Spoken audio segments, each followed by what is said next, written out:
Dear student, आज हम 12th class biology से chapter number 12 biotechnology and its application के बारे में डिस्कस करेंगे। और ये चैप्टर भी 3 पार्ट में रहेगा, क्योंकि थोड़ा सा जो टर्मिनोलॉजी है थोड़ी सी अजीब सी रहती हैं, और टेक्नोलॉजी की स्ट्रीम है थोड़ी, जिसके अंदर नई नई टेक्निक्स हैं। उसके लिए कुछ जो सिस्टमेटिक कुछ जो वर्ड हैं, टेक्निकल वर्ड इसमें यूज किए जाएंगे। तो इसलिए इस चैप्टर को 3 पार्ट में डिवाइड किया गया है। और इस चैप्टर में जो मेनली हम डिस्कस करेंगे वो आप पिक से भी आइडिया लगा सकते हैं। जैसे जो जेनेटिकली मॉडिफाइड ऑर्गेनिजम्स हैं, मतलब एप्लीकेशन देखेंगे बायोटेक्नोलॉजी की। और बायोटेक्नोलॉजी के बारे में हमने प्रीवियस चैप्टर में डिस्कस किया था कि जो डीएनए है, डीएनए के साथ जो भी हम मैनिपुलेशन करते हैं, जो भी चेंज किया जाता है लैब के अंदर, काफ़ी जो हाईली टेक्नोलॉजिकल लैब होती हैं तो उनके अंदर इसको प्रोसेस को किया जाता है। जो माइक्रोस्कोप हैं वो बिल्कुल एडवांस लेवल के यूज किए जाते हैं। और इसके जो एप्लीकेशन हम इस चैप्टर में डिस्कस करेंगे कहाँ कहाँ पे इस बायोटेक्नोलॉजी को यूज किया जाता है। तो जैसे जेनेटिकली मॉडिफाइड ऑर्गेनिजम्स हैं उनको बनाने में यूज किया जाता है। जो बीटी कॉटन है उसके अंदर जो लार्वा है, लार्वा को किल करने के लिए यूज करेंगे। और एंटीबायोटिक्स वगैरह है उनको बनाया जाता है। उसके बाद लास्ट में जो चैप्टर के थर्ड पार्ट में हम एक बायोपायरेसी देखेंगे, जिसके अंदर आप इस कार्टून से आइडिया ले सकते हैं कि एक देश की जो संपत्ति है, उसका जो बायोडाइवर्सिटी है, जो दूसरा देश है उसको यूज कर लेता है। और जो मतलब डेवलपिंग कंट्रीज होती हैं उनके पास इतनी टेक्निक नहीं होती जिसके द्वारा वो उसका यूज कर सके। तो किसी भी देश की प्राकृतिक संपदा का जब दूसरा देश कोई ज़्यादा यूज कर लेता है, अपने नाम से पेटेंट करवा लेता है, तो उसको बायोपायरेसी बोलेंगे। वो हम थर्ड चैप्टर है और थर्ड पार्ट है जो उसमें डिस्कस करेंगे। तो स्टार्ट करते हैं इंट्रोडक्शन से। बायोटेक्नोलॉजी क्या होती है? बायोटेक्नोलॉजी जो हमने प्रीवियस चैप्टर में भी डिस्कस किया था, इसके अंदर हम बड़े पैमाने पे बायोफार्मास्यूटिकल्स का मतलब होते हैं बायोलॉजिकली इंपॉर्टेंट के बेस पे कुछ केमिकल सब्सटेंस हैं उनको तैयार करते हैं। And biologist using genetically modified microbes, तो इनके अंदर जो बायोलॉजिस्ट हैं इन प्रोडक्ट को तैयार करने के लिए क्या बनाते हैं? जेनेटिकली मॉडिफाइड ऑर्गेनिजम्स, जिनके अंदर माइक्रोब्स आ जाते हैं। जेनेटिकली मॉडिफाइड का मतलब है उनके जो जीन है हमने वो चेंज कर रखे हैं। और माइक्रोब्स ही आ सकते हैं उसमें, जो बैक्टीरिया वगैरह है, फंजाई भी आ सकते हैं, जैसे यीस्ट है, प्लांट और एनिमल्स भी इसमें देखने को मिल सकते हैं। तो इसमें कौन से हम कहाँ कहाँ पे यूज करते हैं इसको? थेरापेटिक्स का मतलब होता है किसी भी बीमारी का इलाज करने में। डायग्नोस्टिक का मतलब है बीमारी का पता लगाने के लिए। जेनेटिकली मॉडिफाइड क्रॉप्स, एग्रीकल्चर के लिए अलग अलग प्रकार की खेती के लिए अलग अलग किस्में तैयार करने के लिए जो क्रॉप्स हैं उनकी। प्रोसेस्ड फूड, जो हाईली न्यूट्रिएंट वैल्यू का जो फूड है वो भी हम इसे तैयार कर सकते हैं। बायो रेमेडिएशन का मतलब है जो अलग अलग टाइप का जो पोल्यूशन होता है अपने एनवायरनमेंट में उसको भी हम इसे ठीक कर सकते हैं, इलाज कर सकते हैं उसका बायोलॉजिकली मेथड से। वेस्ट ट्रीटमेंट का मतलब है जैसे जो वेस्ट वाटर ट्रीटमेंट है उनको भी हम ठीक कर सकते हैं माइक्रोब्स की मदद से। एनर्जी प्रोडक्शन, मतलब बड़े पैमाने पे हम एनर्जी है जो अलग अलग प्रकार की बायोफ्यूल वगैरह उनमें भी इसको यूज कर सकते हैं। तो बायोटेक्नोलॉजी में हम जो जैसा पता है कि माइक्रोस्कोप का बड़ा ही इंपॉर्टेंट रोल होता है, तो हाईली एडवांस जो माइक्रोस्कोप हैं वो इसमें यूज की जाती हैं। उसके बाद हैं तो बायोटेक्नोलॉजी की हम एप्लीकेशन है वो देख सकते हैं। फर्मेंटेशन में यूज कर सकते हैं, ईस्ट जिसमें यूज किया जाता है। अलग अलग जो इंजाइम है बायोफ्यूल बनाने में। पेस्ट रेजिस्टेंस क्रॉप्स हैं, मतलब कीट पतंगों से बचाने के लिए, जैसे हमने इसको जो एनहेंसमेंट इन फूड प्रोडक्शन वाले चैप्टर में भी डिस्कस किया था। रिप्रोडक्शन इन एक्वाकल्चर, एक्वाकल्चर में रिप्रोडक्शन करवाने के लिए जो फिशीज हैं उनकी बिल्कुल एडवांस स्पीसीज तैयार करने के लिए। फोर्टिफिकेशन ऑफ क्रॉप्स का मतलब है क्रॉप्स के अंदर जो न्यूट्रिएंट्स वैल्यू बढ़ाने के लिए। डिजीज फ्री प्लांट है, मतलब पौधों को, मतलब ऐसे प्लांट की स्पीसीज तैयार करने के लिए जिनको बीमारी ना लगे आसानी से। और जो हमारी यील्ड है, पैदावार है, उसको बढ़ाने के लिए हम बायोटेक्नोलॉजी को यूज कर सकते हैं। तो रिसर्च एरिया ऑफ बायोटेक्नोलॉजी, किन किन फील्ड में जो बायोटेक्नोलॉजी है उसकी रिसर्च की गई है उसके बारे में स्टडी की गई है। तो 3 क्रिटिकल रिसर्च एरिया हैं। पहला क्या है? Providing best catalyst in form of improved organisms only in और यूजुअली ए माइक्रोब्स और ए प्योर एंजाइम। सबसे पहला जो रिसर्च की गई है वो ऐसे कैटलिस्ट दिए जाने की कोशिश की जा रही है, ऐसे बायो कैटलिस्ट जिसको एंजाइम बोलते हैं, ऐसे दिए जाने की कोशिश की जा रही है जिससे कि जो in the form of improved organisms, usually ये माइक्रोब्स। मतलब जो ये कैटलिस्ट हैं वो किसी भी ऑर्गेनिज्म या फिर माइक्रोब्स में एक प्योर एंजाइम के रूप में देख सकते हैं। तो एंजाइम की प्योरेस्ट फॉर्म को पता करने के लिए, मतलब ताकि प्योर से प्योर एंजाइम यूज किया जा सके, वो आ जाता है पहले में। दूसरे में creating optimal condition through engineering for a catalyst to act. तो उस कैटलिस्ट को काम करने के लिए हम बेस्ट से बेस्ट ऑप्टिमल कंडीशन दे सकें। तो सेकंड नंबर पे वो रिसर्च आ जाता है। थर्ड पे क्या आ जाती है, डाउन स्ट्रीम प्रोसेसिंग, जो प्रीवियस चैप्टर में हमने डिस्कस किया था कि जिसमें प्यूरिफिकेशन है या फिर जो सेपरेशन है ऑर्गेनिक कंपाउंड का या प्रोटीन का, वो प्रोसेस आ जाती हैं। तो इन्हीं फील्ड में रिसर्च की जाती है, इन्हीं फील्ड को ज़्यादा से ज़्यादा अपडेट किया जाता है, क्योंकि यही अच्छे से अच्छे यदि काम करेंगे, यदि हम अच्छी एनवायरमेंटल कंडीशन देंगे, ऑप्टिमल कंडीशन देंगे, एंजाइम बिल्कुल प्योर यूज करेंगे, और बाद में जो प्रोडक्ट हमने बनाया है उसको बिल्कुल प्रोसेस अच्छे ढंग से करेंगे, तो हमारे जो अलग अलग प्रोडक्ट हैं उनकी क्वालिटी को बहुत अच्छा इम्प्रूव किया जा सकता है। तो इसलिए इन्हीं फील्ड में ज़्यादातर तीनों फील्ड में रिसर्च चलती रहती है टाइम टू टाइम। उसके बाद है एप्लीकेशन इन एग्रीकल्चर। तो इस पार्ट में मेनली हम अलग अलग जो जो कृषि है, खेती बाड़ी है, उसमें हम बायोटेक्नोलॉजी के एप्लीकेशन देखेंगे। Green revolution succeed in tripling food supply but yet not enough to feed growing human population. जो हरित क्रांति है, जिसमें जो खेती बाड़ी की जो अलग अलग फसलें हैं उनके अंदर पैदावार को तो हालांकि उसने 3 गुना बढ़ा दिया है, फूड सप्लाई को तो 3 गुना कर दिया, लेकिन फिर भी ह्यूमन पॉपुलेशन है वो तो बहुत गुना तरीके से बढ़ रही है, और उसको बढ़ाने के लिए बायोटेक्नोलॉजी का यूज किया ही जाएगा। फिर प्रॉब्लम इन कन्वेंशनल ब्रीडिंग, जो हम पुराने तौर तरीके यूज करते आ रहे हैं ब्रीडिंग के, फसलों को उगाने के, नई नई फसलें तैयार करने के, agrochemical are often too expensive. तो जो खेती बाड़ी के अलग अलग केमिकल रसायन हम यूज करते हैं वो बड़े महंगे होते हैं। Increases in yield with existing varieties are not possible. जो आज के टाइम पे हम अलग अलग वेराइटीज यूज कर रहे हैं उनके दम पे तो हम ज़्यादा पैदावार नहीं बढ़ा सकते, क्योंकि उनकी कैपेसिटी है ही नहीं है इतनी उन अलग अलग किस्मों की। तो 3 option for increasing food production. तो 3 ऑप्शन के ऊपर काम किया जा सकता है। पहला तो क्या, एग्रीकेमिकल बेस्ड एग्रीकल्चर, या तो हम जो रसायनों के दम पे ही एग्रीकल्चर में जो खेती बाड़ी है उसको पैदावार को बढ़ाएं।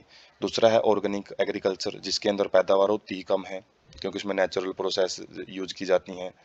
और तीसरा है genetically engineered crop based agriculture, और यही एडवांस मेथड है जिसके अंदर हम क्या करते हैं, क्रॉप्स के जीन्स को चेंज करते हैं, उनकी पैदावार भी बढ़ती है, उनकी क्वालिटी भी बढ़ती है, उनके जो डिजीज रेजिस्टेंस कैपेसिटी है वो भी आ जाती है, टॉलरेंस कैपेसिटी है वो भी आ जाती है, जो हम आगे देखेंगे। तो जेनेटिकली मॉडिफाइड ऑर्गेनिजम्स क्या आते हैं, plants, bacteria, fungi, animals whose gene have been altered by manipulation. इसके अंदर वो प्लांट, वो बैक्टीरिया, फंजाई और एनिमल आ जाते हैं जिनके जीन को हमने चेंज किया है।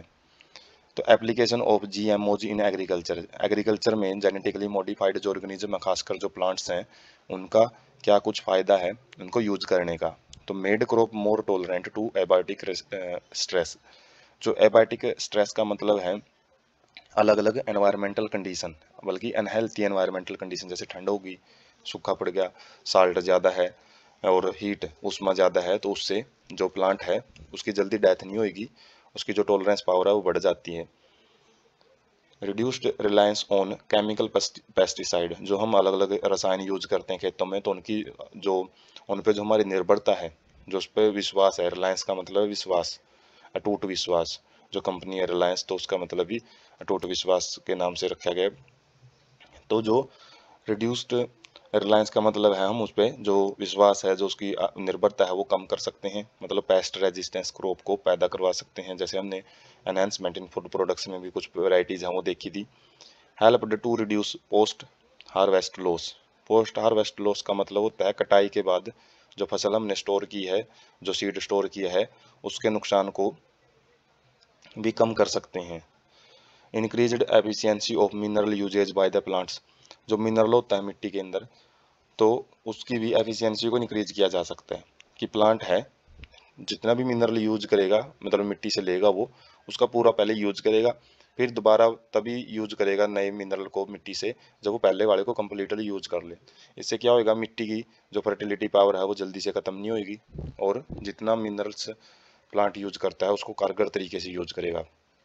Enhancement nutritional value of food, तो कुछ फूड होते हैं जैसे गोल्डन राइस है, सुनहरा चावल होता है ये, तो इसके अंदर विटामिन ए काफ़ी मात्रा में पाया जाता है। और ये क्या है, एक न्यूट्रिशनल वैल्यू, वैसे विटामिन ए बहुत कम पाए जाते हैं चावल में, लेकिन विटामिन ए को इसमें इंट्रोड्यूस किया गया है जेनेटिक इंजीनियरिंग के द्वारा, तो हम न्यूट्रिशनल वैल्यू है वो भी इंक्रीज कर सकते हैं जो बायो फोर्टिफिकेशन में आता है। उसके बाद है BT toxin produced by bacillus thuringiensis BT. तो ये बीटी टॉक्सिन क्या है, एक बैक्टीरिया के द्वारा एक टॉक्सिक सब्सटेंस है वो रिलीज किया जाता है। जैसे पीक में आप देख सकते हो जो लार्वे होते हैं पत्तों खाते हैं, तो जैसे ही वो पत्तों खाएंगे तो उनके जो पेट होता है, इंटेस्टाइन होती हैं, और जो फोरगट होती है उसके अंदर क्या हो जाता है, इन्फेक्शन होना स्टार्ट हो जाता है, टॉक्सिक सब्सटेंस असर करेगा और उससे क्या होगा, ये लास्ट में लार्वा है वो डेथ हो जाती है उसकी। तो specific BT toxin gene is isolated from bacteria and incorporated into several crop plants such as cotton।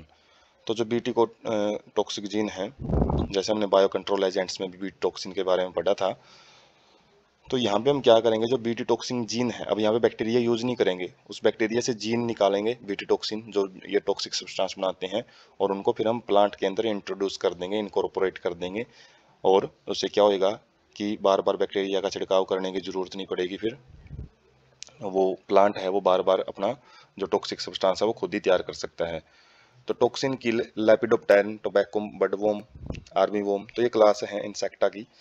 ये क्लास इंसेक्टा तो खुद क्लास है, तो इसके ऑर्डर हैं आगे ही, लेपिडोप्टेरन वगैरह, सिलियोप्टेरन है, डाइप्टेरन है, जिसके अंदर अलग अलग जो कीट हैं वो आ जाते हैं। जैसे बडवोम है, आर्मी वोम है। आर्मी वोम का लार्वा बहुत ज़्यादा साइज है, वो गेन कर लेता है खा खा के, बहुत ज़्यादा खाते हैं, मतलब ये लार्वे होते हैं ना, बहुत ज़्यादा इनकी खाने की कैपेसिटी बहुत ज़्यादा होती है, क्योंकि इनको जल्दी जल्दी डेवलपमेंट करनी होती है। और बीटल्स वगैरह होते हैं जो कीट वगैरह होते हैं, और डायप्टेरियन फ्लाइज, मक्खियाँ, मॉस्किटो, मच्छर, वो आ जाते हैं, उनको सबको ख़त्म कर सकता है ये। Choice of gene depend upon the crop and targeted pest, but as most Bt toxin are insect group specific.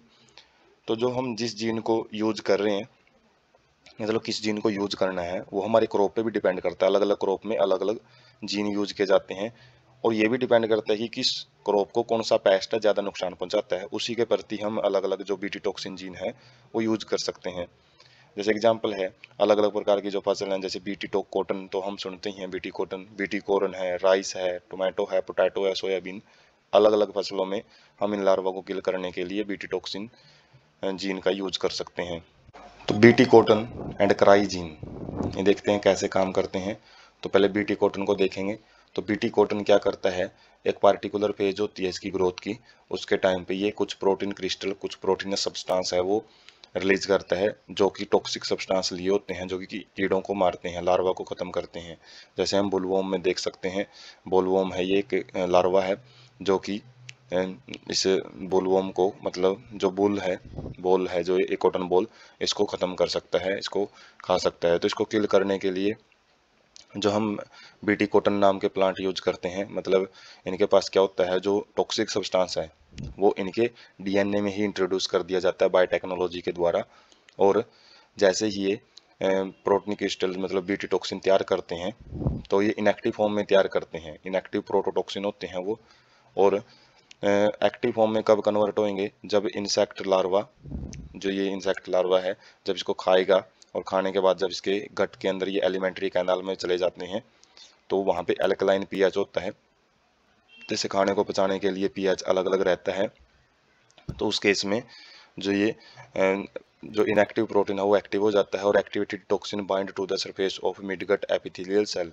तो जो एक्टिवेटेड टॉक्सिन है अब क्या करेगा, एपिथेलियल सेल की जो मिडगट, जो फोरगट, मिडगट और हाइंडगट होती हैं एलिमेंट्री कैनाल की, तो मिडगट के अंदर एपिथेलियल सेल के साथ बाइंड करेगा, और वहाँ पे क्या कर देता है, पोर, छिद्र क्रिएट कर देता है, जिसकी वजह से जो वहाँ की लेयर है वो स्वेल होना स्टार्ट हो जाती है, और लाइसिस का मतलब उसका ब्रेक डाउन होना शुरू हो जाता है, और उसके बाद जो बैक्टीरिया है, जो ये लार्वा है, उसकी डेथ हो जाती है।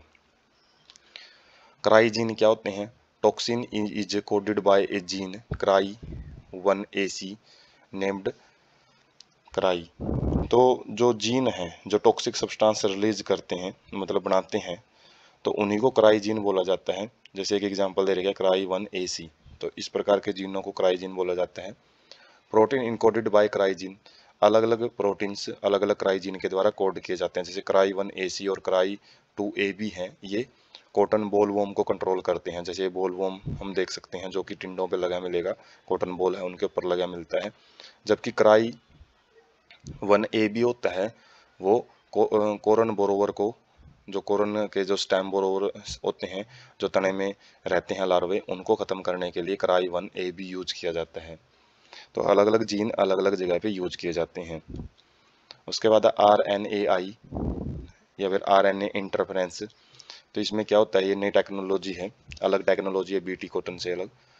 Strategy developed to protect crop to protect roots of tobacco plants from nematode. Nematode क्या होते हैं, इसके एलिमेंट होते हैं राउंड वॉर्म, जो कि टोबैको प्लांट्स की रूट को ख़त्म कर सकते हैं। तो इनसे बचाने के लिए एक स्ट्रेटजी है वो डेवलप की गई है। निमेटोड का साइंटिफिक नाम है मिलेडियोजीन इनकोग्निसिया। तो RNA interference occurs in all eukaryotic organisms as a method of cellular defence. तो जब सेल को अपना डिफेंस करना होता है किसी भी बाहर वाले मटेरियल से, तो उस टाइम पे RNAi जो प्रोसेस है वो सारी यूकैरियोटिक सेल हैं वो करती हैं। मैकेनिज्म क्या रहता है इसमें, involve silencing of specific mRNA due to complementary double stranded RNA molecule. तो इसमें क्या होता है, यदि बाहर से कोई भी एंटीजन वायरस वगैरह अपना जीनोम किसी भी शरीर में एंटर करता है, तो उससे जो mRNA बनता है, और mRNA जो प्रोटीन बनाएगा वही डैमेज करता है किसी भी ऑर्गेनिज्म में। जो डिजीज कोजिंग वायरस बैक्टीरिया होते हैं उसी तरीके से बीमारी फैलाते हैं। और इस जो mRNA को जो उन्होंने फॉरेन मटेरियल ने रिलीज किया है उसको साइलेंस किया जाता है। साइलेंस का मतलब है उसके प्रोटीन बनाने की जो कैपेसिटी है उसको खत्म कर दिया जाता है, किसके द्वारा, एक डबल स्ट्रैंडेड RNA है वो यूज किया जाता है इसमें। Complementary RNA could be form from an infection by virus having RNA genomes और मोबाइल जेनेटिक एलिमेंट्स ट्रांसपोसन्स। तो जो कॉम्प्लीमेंट्री RNA है वो कहीं से भी आया हो सकता है। जैसे बताया कि जैसे वायरस अपने शरीर में डिजीज कोज करते हैं तो वो RNA जीनोम हो सकता है। मोबाइल जेनेटिक एलिमेंट्स का मतलब है जो जेनेटिक मटेरियल एक जगह से दूसरी जगह जा सके, उसी को साइंस में बायोलॉजी लैंग्वेज में ट्रांसपोशंस बोला जाता है, जो जेनेटिक मटेरियल मूव कर सकता है। वैसे तो जो जेनेटिक मटेरियल है वो हमेशा सेंटर सेल में पाया जाता है, न्यूक्लियस में पाया जाता है, लेकिन ये मूव कर सकते हैं कुछ किसके अंदर, जो लोअर ऑर्गेनिज्म जो बैक्टीरिया वायरस वगैरह होते हैं उनके अंदर। तो बायोटेक्नोलॉजिकल एप्लीकेशन कैसे यूज किया जाता है इस प्रोसेस का, यूजिंग एग्रोबैक्टीरियम वेक्टर।